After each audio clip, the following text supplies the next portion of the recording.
Engineers are working to improve pedestrian safety along a busy road in Greenville.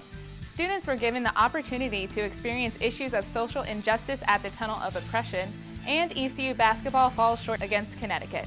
Thank you for tuning into today's webcast. I'm Andy Caruso. People in Greenville and the world are remembering the life of Dave Mirra.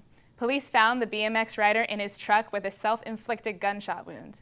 Mirra became known as one of the best athletes to compete in the X Games, where he won 24 medals.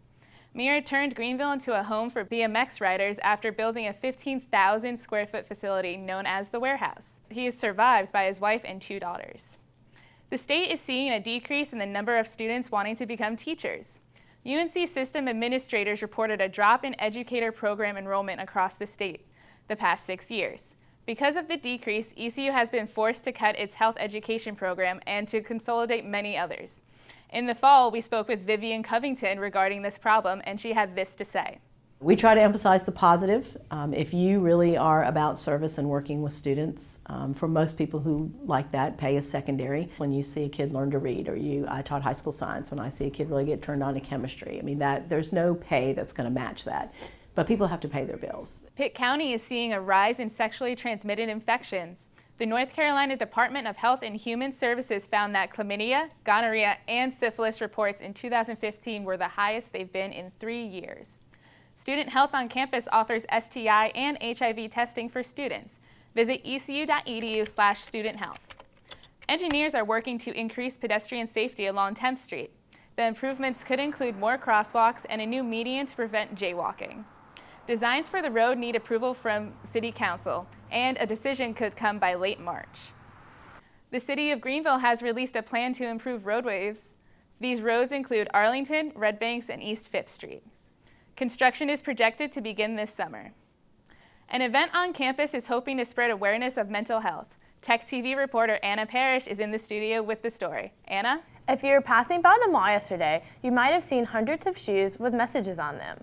The project called Shoes was headed by RHA, the Center for Counseling, along with several other departments around campus. Shoes was created to raise awareness as well as support for students who suffer from depression, anxiety, and other mental illnesses. The writing on the shoes represented a story or experience of another student struggling with a similar issue.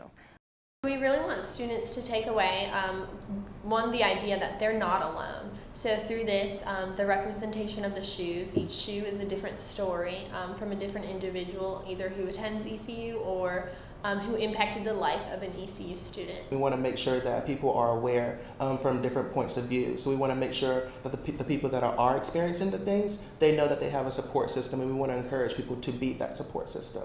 Along with shoes on the mall, students put Post-it notes all over residence halls on campus and even in the transit buses. Back to you, Andy. Thank you, Anna. Student Government Association, along with ECU Police, are wanting to decrease crime on campus through an app. This mobile safety communications app is called LiveSafe. It is set to be launched in late spring to early summer. LiveSafe has features that include allowing people to submit tips about suspicious activity, mental health concerns, and sexual assaults. In addition, it would include location sharing during an emergency as well as a safety map. ECU began looking at mobile safety apps after a recommendation from the UNC Campus Security Initiative report. SGA has named a new treasurer after Carson Pierce stepped down earlier this week. From the SGA office, here's our segment, Senate in a Minute. That's right, Andy. It's been a busy week for SGA. They named a new treasurer, but also they allocated all of their funding. With me is Mark.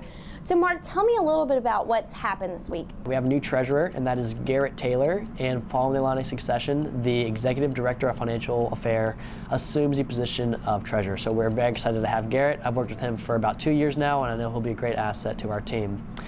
With that being said, the student government has allocated all of our funds to over 60 student organizations, which is the most we've done in a number of years. I want everybody to know that there is no scandal going on. All the money's been accounted for. Just the reports that we've been using are estimated reports, whereas the reports that that really means something are in the hands of administration. So all the money is accounted for. SGA still has money in our operating and executive and legislative budgets. It's just our appropriations budget. If students still need funding for their organizations, which we deeply understand, there are alternative sources such as going through the departments, such as the College of Business. Ladonia Rec Cultural Center also offers funding, and then also the University of North Carolina Association of Student Governments has a funding process very similar to ECU SGA's. Thanks, Caroline. This week, students got to experience the tunnel of oppression. Here's Carlin with the story. Students walked through various rooms in Mindenhall Student Center on Monday to learn more about issues they and their peers face every day. Wow, it's really strong, what happened to them, and sometimes I feel like I can be biased. I mean, since I'm so worried about my problems, I feel like I don't see what other people are going through, so I think this is a really good experience that I got to witness what they go through, and I can feel what they feel, and they can feel what I feel as a minority here. Designed to engage emotion from participants, the Tunnel of Oppression encouraged students to think critically on social issues and challenged them to change attitudes towards those that are not like them. A lot of people were surprised that this actually happens here. I had my own Muslim friend who said, wow, I didn't know you girls go through this here at ECU, and I feel like it's everywhere around in the world, not just here at ECU. The interactive event was made up of student volunteers. Student actors played out different scenarios where they have experienced oppression and highlighted current social issues like body image, racism, and religious oppression. No matter what you are, no matter your religion, your background, gay, straight, fat, skinny, I just want everybody to treat each other. I mean, that's part of being a pirate. We all treat each other equally and we all help each other out. Students walked through the tunnel, then had a chance to write something anonymous on the Wall of Hope for ECU, which is meant to inspire people of all races, sizes, and religions to come together as one pirate family. This weekend is packed full of love. With Valentine's Day quickly approaching, retailers all over the country have been busy preparing for the big day. Some local businesses offering special products for Valentine's Day are local donut shops, fast food joints, and some local restaurants. There are also Valentine's Day deals at places like Blazes on Ice, who is offering special discounts for all skaters for a limited time. Contact your favorite retailer to find out about Valentine's Day deals. Tonight in Greenville at Crossbones Tavern, the 10-man experimental funk band Big Mean Sound Machine will have the Greenville debut concert.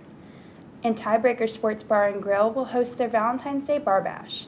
Saturday brings the Cupid's Crawl 5K at the Drew Steele Center and the Anti-Valentine's Day Party at Christie's Europub. Sunday's a free jazz concert featuring Grammy-nominated jazz artist David Wells at Hollywood Church. Kai, what's happening in sports this weekend? Hey Carlin, there's a lot going on in sports this weekend. But before we start sports, I'd like to talk about some history, Black history. Alice Allison Dunnigan, she was the first African-American female journalist to receive White House credentials and the first Black female member of the Senate and House of Representatives press galleries. I and many other Black journalists thank her for her bravery in breaking down those barriers. Now we can swing on to softball, whose season will begin this week in the Kajiwawa Classic in Arizona, where they will play 5 teams in 3 days.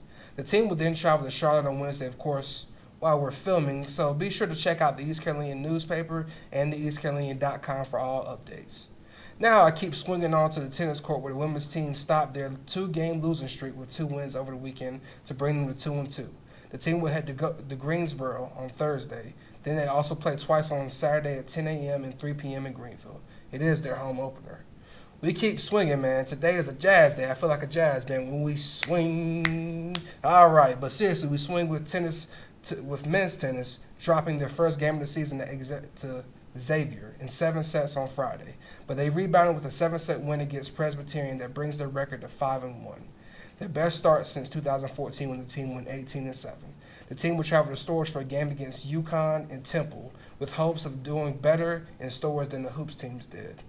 It's been a pretty disastrous 2 weeks and somewhat season for the women's basketball team.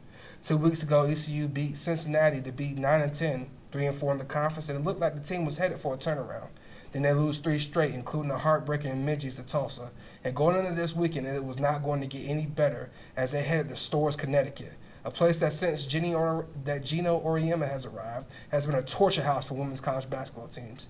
That did not change this weekend as Oriema went full Cuba Gooding Jr. and got the Huskies to a 92-46 victory. On the bright side, it was the first time ECU women's ever played UConn within 50. But the team hoped to rebound on the road against SMU. The Pirates tried to tame the Mustangs. They pushed the game to OT, only to get thrown off as the Mustangs took the 74-67 victory.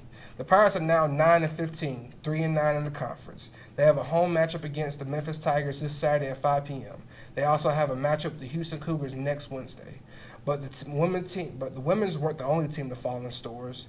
The men's team, after 2 straight humongous victories a little over a week ago, took a step back this weekend with a loss to UConn. The Pirates got beat down in the paint as UConn snatched 35 rebounds to their 30 and scored 50 points in the paint, while the Pirates only mustered up 22. The team seems to be at a crossroad in this season where they can either become a winning team by stringing together wins or flame out and finish another season under 500. They have a game with Toulon that's currently playing as we record, so stay up to date through the East Carolinian newspaper and online. Then on Saturday, they travel to Cincinnati, then come back to Greenville for a matchup with USF. And that's sports. And before we go back to Andy, I'd like to welcome her to the set and wish my former partner, Jessica Gribbin, the best. Great to have you with us, Andy. Thanks, Kai. I'm very excited to be working with TEC TV. We want to thank you for checking out today's show. Our shows will be posted every Friday morning at theeastcarolinian.com. For all updates between shows, visit theeastcarolinian.com and check out Tuesdays and Thursdays newspapers. We will see you next week.